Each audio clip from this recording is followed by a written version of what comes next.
എല്ലാവർക്കും നമസ്കാരം. നമസ്കാരം. ഇന്നത്തെ രാമായണ കഥാമൃതത്തിലേക്ക് എല്ലാവർക്കും സ്വാഗതം. ടീച്ചർ, ഈ രാമായണത്തിലുടനീളം ധാരാളം ഗുണപാഠ കഥകളുണ്ട്. ഉത്തര രാമായണത്തിൽ നരകവർണ്ണന നടത്തിയിട്ടുണ്ട്. ഈ കവിശ്രേഷ്ഠന്മാർ എന്താണ് ഉദ്ദേശിക്കുന്നത് ഈ നരകവർണ്ണനയിലൂടെ? അതൊന്ന് പറയാമോ ഇന്ന്? പറയാമല്ലോ. ഞാനതിന് തന്നെ ഒരു കഥ പറയട്ടെ. ഞാൻ എൻ്റെ അമ്മ വീട്ടിലാണ് ബാല്യം ചെലവഴിച്ചത്. എല്ലാ ദിവസവും രാമായണം വായിപ്പിക്കും. കുറച്ച് വീതം, അത് ഇടയെടുത്ത് 7 വരി 7 അക്ഷരം തള്ളി അങ്ങനെ വായിപ്പിക്കും. ഒരു ദിവസം ഞാനിങ്ങനെ ഇരിക്കുമ്പം അവിടെ ഒരു ആള് വന്നിട്ട് ഭിക്ഷക്കാരനാണ്, വെള്ളം ചോദിച്ചു. ഞാൻ അനങ്ങിയില്ല. എൻ്റെ അമ്മാവൻ ഇത് ശ്രദ്ധിക്കുന്നുണ്ടായിരുന്നു. 2 പ്രാവശ്യം അവർ ചോദിച്ചു, അനങ്ങിയില്ല. അദ്ദേഹം അതെടുത്ത് വെള്ളം കൊണ്ട് കൊടുത്തു. അന്ന് എന്നെ ഒന്നും പറഞ്ഞില്ല. രാത്രിയിൽ എൻ്റെ അമ്മാവൻ പതിവ് പോലെ ഇടയെടുപ്പിച്ചില്ല, പകരം ഇതെടുത്ത് തന്നു, നരകവർണ്ണന വായിക്കാൻ. അപ്പം അക്ഷരങ്ങൾ കുട്ടി വായിക്കാൻ നല്ലതായിട്ട് അറിയാം, മനസ്സിലാകുകയും ചെയ്യും. അതുകൊണ്ട് ഞാൻ ഇങ്ങനെ എടുത്തു വെച്ച് കണ്ടാൽ കൃതാന്തപുരിയിൽ ദശകണ്ഠൻ വായിക്കാൻ തുടങ്ങി. വായിച്ച ഈ ശിക്ഷയും പാപങ്ങളും, പാപം ചെയ്യുന്നവരുടെ ശിക്ഷയും വായിച്ച് വെള്ളം കൊടുക്കാത്തവരുടെ ശിക്ഷ വന്നു. ഇത് കേട്ട് ഞാൻ പൊട്ടി കരഞ്ഞു. വായിച്ചപ്പോ ഞാൻ ചെറുത് 7 വയസ്സേ ഉള്ളൂ. എന്നെ എടുത്ത് മടിയിൽ വെച്ചു. എന്നിട്ട് എൻ്റെ അമ്മാവൻ ഈ കഥ പറഞ്ഞു, നമ്മളൊരാൾ വെള്ളം ചോദിച്ച് കൊടുക്കണം, അതുപോലും ഈശ്വരൻ ശ്രദ്ധിക്കും എന്നൊക്കെ പറഞ്ഞ് അന്ന് എൻ്റെ തലയിൽ കയറിയതാണ് ആളുകൾ വെള്ളം ചോദിച്ചാൽ കൊടുക്കണം എന്നുള്ളത്. അപ്പൊ നമുക്ക് ഇതുപോലെയുള്ള കാര്യങ്ങൾ പറഞ്ഞു മനസ്സിലാക്കി തരിക കൂടെ ചെയ്യുന്നുണ്ട് രാമായണം. അതുകൊണ്ട് ഇത് ഇന്ന് നമുക്ക് എൻ്റെ കഥയിൽ നിന്ന് അങ്ങോട്ട് തുടങ്ങാം. ഈ നരകവർണ്ണനയ്ക്ക് ഒരു പശ്ചാത്തലം വേണമല്ലോ. അത് ഒരു ദിവസം നാരദനെ അറിയാം, നാരദന്റെ സ്വഭാവം അറിയാലോ. നാരദൻ ലങ്കയിലോട്ട് ചെന്നു. അവിടെ ചെന്നു വലിയ സന്തോഷമായി. എല്ലാവരും ഈ ഋഷിയെ നന്നായിട്ട് സ്വീകരിക്കും. കാരണം മറ്റിടത്ത് ചെന്ന് എന്തോ പറയുന്നത് നമുക്കറിയാനൊക്കത്തില്ലല്ലോ. അതുകൊണ്ട് അങ്ങനെ രാവണൻ അദ്ദേഹത്തെ സ്വീകരിച്ച് സത്കരിച്ച് പരസ്പരം കുശലം ആശയവും വിനിമയം ചെയ്തതിന് ശേഷം ചുമ്മാതെ ഇങ്ങനെ ആഗമനോദ്ദേശമൊക്കെ തിരക്കും. അപ്പോൾ പറയും, ഞാൻ വെറുതെ വന്നതാണ്, പക്ഷേ ഇങ്ങനെ ഒരുപാട് ഭൂമിയിലുള്ള ഒരുപാട് പേരെ കൊല്ലുകയും അങ്ങനെയൊക്കെ ചെയ്യുന്നുണ്ടല്ലോ.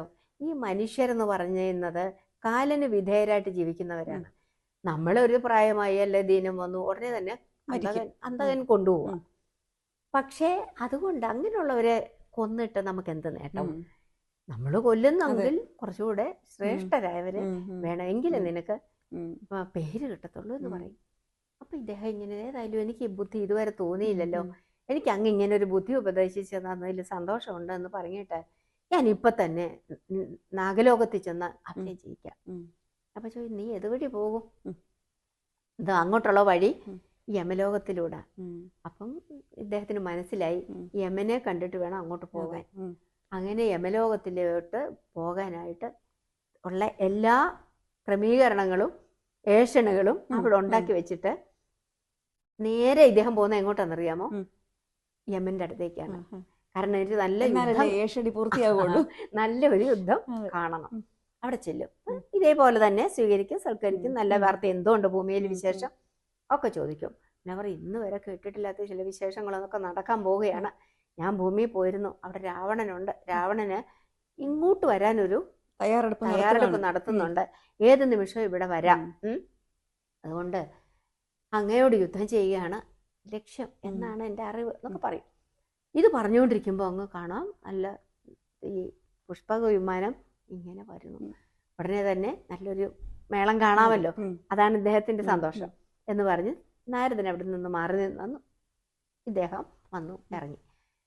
അപ്പൊ കാലന് തോന്നുകയാണ്, ഇതാരാണ്? സാധാരണ നമ്മൾ ചെന്ന് കൊണ്ടിരുകയാണ് ആളുകളെ, ഇത് സ്വയം വരുന്ന ഇവൻ ആര്? 10 തല 20 കൈ, ഒരു വിചിത്ര വേഷം. ഉടനെ തന്നെ ഈ സംഭവം യുദ്ധമാണ് എന്ന് മനസ്സിലായി. ഇദ്ദേഹത്തിന്റെ യമന്റെ ആളുകളെല്ലാം വന്നു, ഘോരമായ യുദ്ധം നടക്കുക. എന്നിട്ട് ചത്തു വീഴുക യുദ്ധത്തില്. ഇവരെല്ലാം പരാജയപ്പെടുന്നു. ആ സമയത്ത് വിചാരിച്ച ഇനി ഞാൻ തന്നെ മുന്നിട്ടിറങ്ങാം. അങ്ങനെ അദ്ദേഹം തന്നെ, യമൻ തന്നെ ഇറങ്ങി. അതിഭീകരമായ യുദ്ധം നടക്കുന്നു. അങ്ങനെ നടന്ന് ഇതിനൊരു നീക്കുപോക്കില്ല, അവസാനവുമില്ല. ഇത് വേറൊരാളെ ദുഃഖിപ്പിക്കുക ഓർമ്മയുണ്ടായിരിക്കുമല്ലോ, ആരെയായിരിക്കും? ബ്രഹ്മാവിനെ. ബ്രഹ്മാവിനെ. കാരണം രണ്ടുപേർക്കും വരം കൊടുത്ത ആളല്ലേ. രണ്ടുപേർക്കും വരം കൊടുത്ത ആളാണ്. ആര് പരാജയപ്പെട്ടാലും നാണക്കേട്. അതെ, അവിടെ യമദണ്ഡ് കൊണ്ട് ആരെ തൊട്ടാലും അവൻ മരിക്കണം. ഇവിടെ മനുഷ്യരാൽ ഒഴിച്ച് അവധ്യനാണ് രാവണൻ. അപ്പം യമൻ കൊന്നാൽ മനുഷ്യനല്ല, കാലദണ്ഡ് കൊണ്ട് മരിച്ചാല് അതും ഇദ്ദേഹത്തിന്റെ ഈ മരണം അസാധ്യമാകും. അപ്പം എന്താ ചെയ്യുക? നന്നായിട്ട് ആലോചിച്ചു. രാവണൻ പിന്മാറത്തില്ലെന്ന് അദ്ദേഹത്തിന് നല്ല ബോധ്യമുണ്ട്. അതുകൊണ്ട് യമന്റെ അടുത്ത് ചെന്ന് ഒന്ന് പിൻവലിക്കൂ ഈ യുദ്ധം എന്ന് പറഞ്ഞു. അദ്ദേഹം അതനുസരിച്ചു. അദ്ദേഹം പിന്മാറുകയും ഈ രാവണൻ ഏകപക്ഷീയമായി ഞാൻ സ്വയം പ്രഖ്യാപിച്ച് അവിടെ നിന്ന് പോവുകയും ചെയ്തു. ഈ പശ്ചാത്തലം ഒരുക്കിയത് സത്യത്തിൽ നരകം നമ്മളെ കാണിച്ചു തരാൻ വേണ്ടിയിട്ടാണ്. അല്ലെ, നരകം എന്ന സങ്കല്പം നമ്മളെ കാണിച്ചു തരാൻ വേണ്ടിയിട്ടാണ്. രാവണൻ ചെന്ന് ആദ്യം ഇറങ്ങുന്നത് നരകത്തിലാണ്. അവിടെ ചെല്ലുമ്പോൾ കാണുന്ന ഭീതിജനകമായ കാഴ്ചകൾ. പാപികളെ അവിടെ നന്നായിട്ട് ശിക്ഷിക്കുന്നു, പുണ്യം ചെയ്തവരെ സുഖിപ്പിക്കുന്നു. ഈ ചിത്രമാണ് അവിടെ കാണുന്നത്. എന്നിട്ട് ചുട്ടമണല മരുഭൂമി തല്ലിൽ മുട്ടയിൽ മരുഭൂമിയിൽ നടക്കാൻ തന്നെ അവരെ മുട്ടയിലയിപ്പിക്കുന്നു. പിന്നെ കള്ളം പറയുന്നവരെ നാവ് പഠിപ്പിച്ച ദണ്ടിൽ നക്കിപ്പിക്കുന്നു. പിന്നെ ചെയ്ത് കൃമികീടങ്ങളുള്ള കൊണ്ട് കടിപ്പിക്കുന്നു. മലമൂത്രാദികള് വിസർജ്യ വസ്തുക്കൾ നിറഞ്ഞ നദികളിലെ ഇവരെ നീന്തിച്ചിട്ട് ക്ഷീണിക്കുമ്പോ ആ വെള്ളം കുടിപ്പിക്കുന്നു. പിന്നെ ഈ ദാഹജലം അവരെ, അത് ഭയങ്കര രസമാണ്.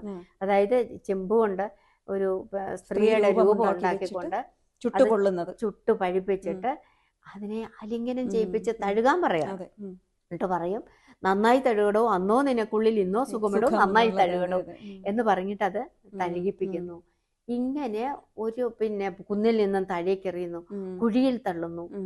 ഇതുപോലെ മഹാഭയങ്കരമായ ശിക്ഷകളാണ് കാണുന്നത്.